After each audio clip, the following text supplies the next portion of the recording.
Hello friends, வணக்கம். Welcome back to my channel. இன்றைக்கி நம்ம ஆப்பிள் ப்யூரி எப்படி செய்கிறதுன்னு பார்க்கலாம். 6 மந்த்ஸ் ஸ்டார்ட் ஆனதும் ஃபஸ்ட்டு ஃப்ரூட்ஸில் வந்து நான் ஆப்பிள் ப்யூரி தான் வந்து செஞ்சு கொடுத்தேன். ஒரு ஆப்பிள் எடுத்துகிட்டு நல்லா கழுவிட்டு தோலை ரிமூவ் பண்ணிவிட்டு நடுவில் உள்ள அந்த நார் விதை பகுதிகளையும் எடுத்துகிட்டு சின்ன சின்ன பீஸாக கட் பண்ணி ஒரு பவுலில் எடுத்து வச்சுக்கலாம்.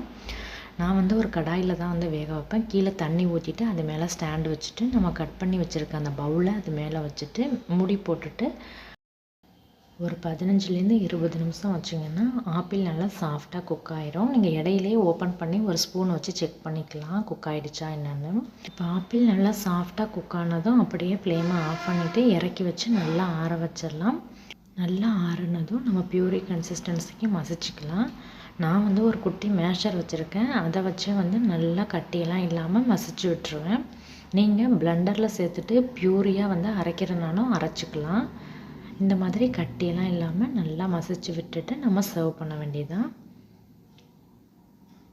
நல்லா ப்யூரி கன்சிஸ்டன்சிக்கு வந்துடுச்சு. இதை அப்படியே ஒரு பவுலில் ட்ரான்ஸ்ஃபர் பண்ணிவிட்டு நம்ம சர்வ் பண்ணிடலாம்.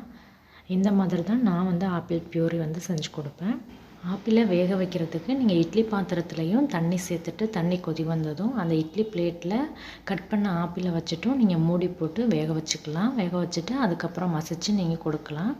இந்த வீடியோ யூஸ்ஃபுல்லாக இருந்தால் லைக் பண்ணி ஷேர் பண்ணிவிட்டு சப்ஸ்கிரைப் பண்ணி பெல் ஐக்கானை கிளிக் பண்ணி ஆளுங்கிற ஆப்ஷனை கிளிக் பண்ணி வச்சுக்கோங்க.